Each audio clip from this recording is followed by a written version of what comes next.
Hola, ¿qué tal? ¿Cómo están? El día de hoy vamos a hablar acerca de la colposcopía en la menopausia y en mujeres con HIV. Vamos a ver cómo esto impacta en la capacidad diagnóstica de la colposcopía. Esta es una estadística de un trabajo realizado por el doctor Luis García Bernal en el Hospital Loaiza. ¿Qué encontró él? Esos son 100.000 papanicolaos. Ya él encuentra que entre 50 y más años existe un 27.5% de posmenopáusicas. De todas las pacientes que tienen cáncer, 27.5% eran posmenopáusicas. ¿De acuerdo? Entre 50 y 59 años, 21% de estas mujeres tenía cáncer. Recordemos, ¿cuáles son los objetivos de la colposcopía? Primero, localizar una lesión. Eso está al revés, disculpen. Ya, primero localizar una lesión. Una vez localizada la lesión, elegir el lugar más apropiado para hacer la biopsia. Tercero, definir tratamiento. ¿Por qué? Porque con la colposcopía ustedes deciden el tipo de zona de transformación, deciden la extensión de la lesión y deciden el tipo de tratamiento que van a hacer. Si el cuello está muy empotrado, van a decidir que lo más apropiado no es hacer un conolip. Si ustedes ven una lesión que se proyecta hacia el fondo de saco vaginal, van a decidir que lo más apropiado va a ser hacer un cono, pero este cono solo va a ser diagnóstico y no va a ser terapéutico. ¿De acuerdo? Y si quieren hacer el tratamiento de forma terapéutica, probablemente esto no se haga en sala ambulatoria, sino en sala grande. ¿Por qué? Porque van a tener que hacer una resección de la mucosa vaginal comprometida. ¿Correcto? Y finalmente me define la presencia o no, o la sospecha o no, de enfermedad invasiva. ¿Correcto? Esta es una frase del doctor Fraser, de la Universidad de Harvard. ¿Qué nos dice él? Que la naturaleza es probabilística, no somos ningunos adivinos. Nos basamos en probabilidades. Generalmente, casi siempre, la información con la que contamos es incompleta. ¿Sí? Es necesario es esencial tener resultados, pero nuestra gran limitación son los recursos. Pero a pesar de todo, de toda esta información incompleta, de la necesidad de resultados y de los recursos limitados que tenemos, hay algo de lo que no podemos escaparnos. ¿Sí? Lo inevitable es tomar decisiones. ¿Correcto? Y para esto hacemos demasiada inferencia clínica. Entonces, ¿de qué depende la impresión colposcópica? La impresión colposcópica depende de la edad, depende del tipo de PBH y depende del estado de inmunocompetencia o inmunosupresión inmune. ¿Ya? Entonces, veamos. La edad. Conforme avanza la edad, a ver, perdón, estos son los tipos de zona de transformación. La zona de transformación tipo 1 va a ser aquella en la que podemos observar la unión escamocolumnar nueva y la unión escamocolumnar original de forma completa. ¿Sí? La tipo de transformación 2 va a ser cuando la unión escamocolumnar nueva se ve parcialmente y la unión escamocolumnar original se ve totalmente. Esta es una zona de transformación tipo 2. Y la zona de transformación tipo 3 es aquella en la que la unión escamocolumnar nueva no se ve. ¿Correcto? Y cuanto la mujer está en menopausia, existe más probabilidad de encontrar una zona de transformación tipo 3. ¿Está claro? Bien, sigamos. ¿Qué es lo otro que encontramos en una mujer menopausia? Es la atrofia vaginal, la colpocervicitis atrófica, ¿verdad? ¿Qué implicancia tiene esto? Tiene implicancia, ¿por qué? Porque el epitelio se adelgaza. ¿Por qué? Porque cuando ustedes vean un epitelio atrófico totalmente comprometido, el epitelio blanco que vamos a observar va a ser muy, muy débil o no se va a ver. Va a ser muy delgado o no se va a ver. Muy distinto a tener un epitelio trófico totalmente comprometido. Y esto es simplemente por el grosor del epitelio. Y esto se demuestra acá, en este trabajo. Cuando el epitelio es atrófico, la sensibilidad de la colposcopía disminuye el 31%. Esto quiere decir que la lesión existe, pero colposcópicamente no la podemos observar.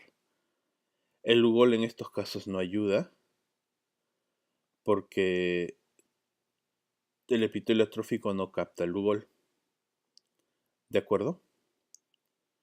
Entonces, el problema de la atrofia es esto. Por eso es que la nomenclatura colposcópica de Río de Janeiro, en sus generalidades, en sus hallazgos generales nos dice, define si es adecuado, o sea, si se expone adecuadamente. Segundo, nos dice, define el tipo de zona de transformación. ¿Sí? El que sea adecuada o no, el definir la zona de transformación. ¿Y qué más?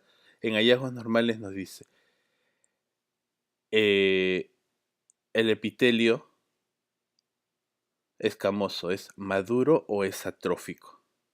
¿Por qué? Porque alguien que lea el informe colposcópico que ustedes realicen va a poder inferir si les creo o no.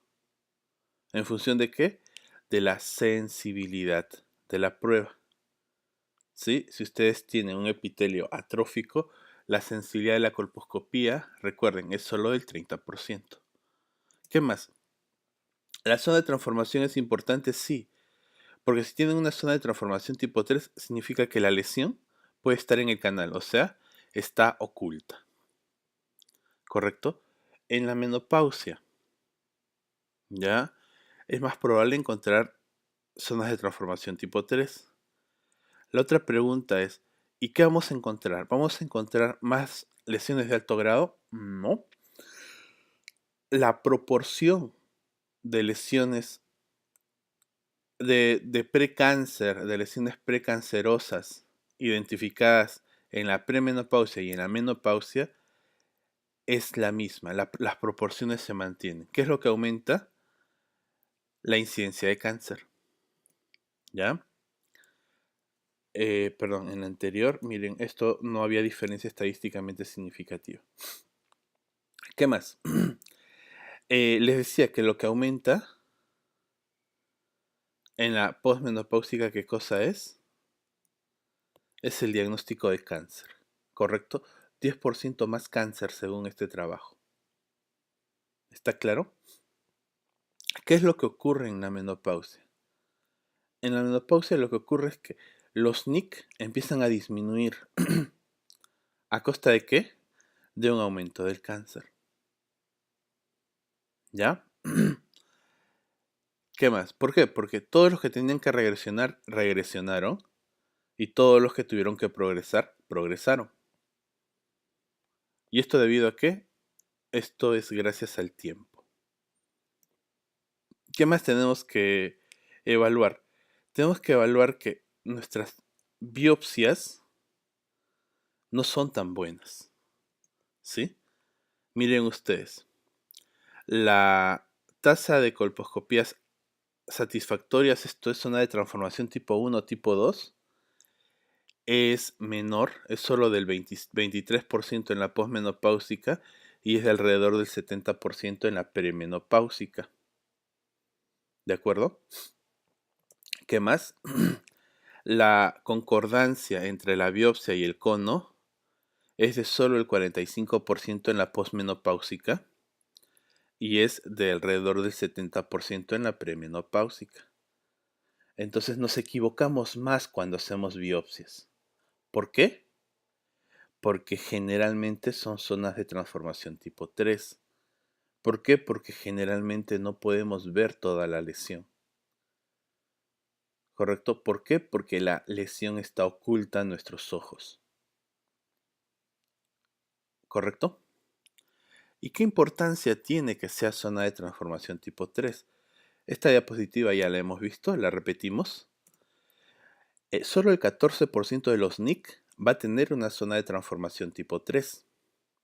Esto es lo que antes era colposcopía no satisfactoria. El 60% de los cánceres microinvasores van a tener zona de transformación tipo 3. Y el 70% de los cánceres invasores van a tener zona de transformación tipo 3. Por lo tanto, cuando encontramos una zona de transformación tipo 3, estamos obligados a sospechar de cáncer.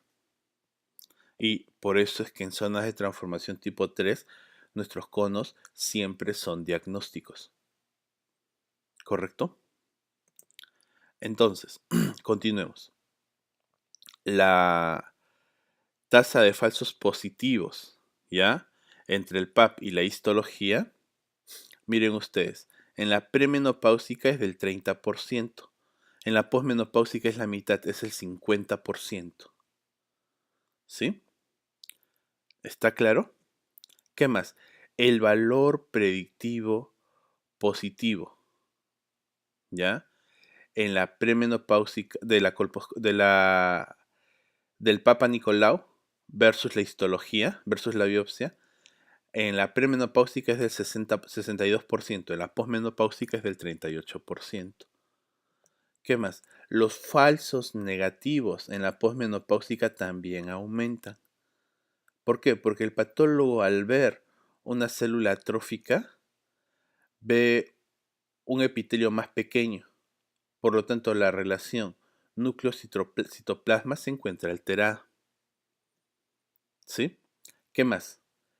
El valor predictivo negativo. Esto significa que cuando ustedes ven tienen una colposcopía y una biopsia negativa, realmente el cuello esté sano. Esto es del 83% en premenopáusicas y disminuyó al 66% en una posmenopáusica. ¿De acuerdo? Y miren, la zona de transformación tipo 3 es de alrededor del 50% en la posmenopáusica y este es solo el 17% en la premenopáusica. ¿Correcto? Entonces, todos nuestros parámetros sirven en la posmenopáusica. La diferencia es que son menos aparentes, no son tan obvios. ¿Correcto? Entonces, miren esto. ¿Cuál es la sensibilidad ya de una citología positiva? En la premenopáusica, 97%.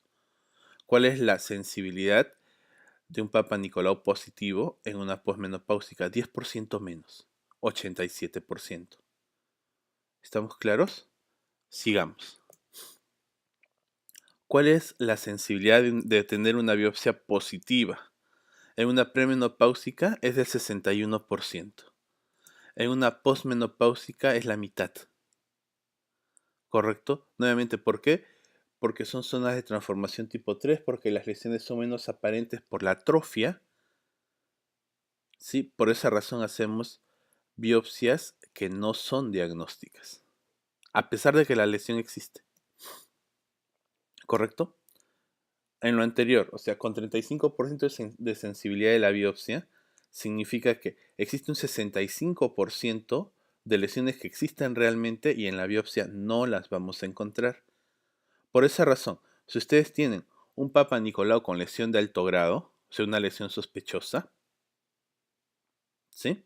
Un precáncer verdadero, y a la colposcopía no ven lesión, o la lesión les parece una lesión de bajo grado, no se hagan problemas. La zona de transformación tipo 3 en sí misma ya es indicación de un cono diagnóstico. ¿Correcto? Miren ustedes.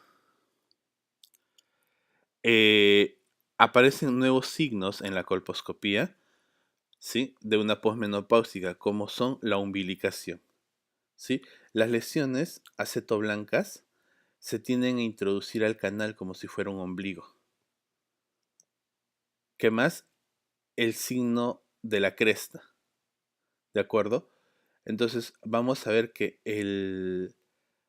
borde de la lesión también queda en el canal, ¿sí? A modo de una cresta que vuelve irregular la zona del canal.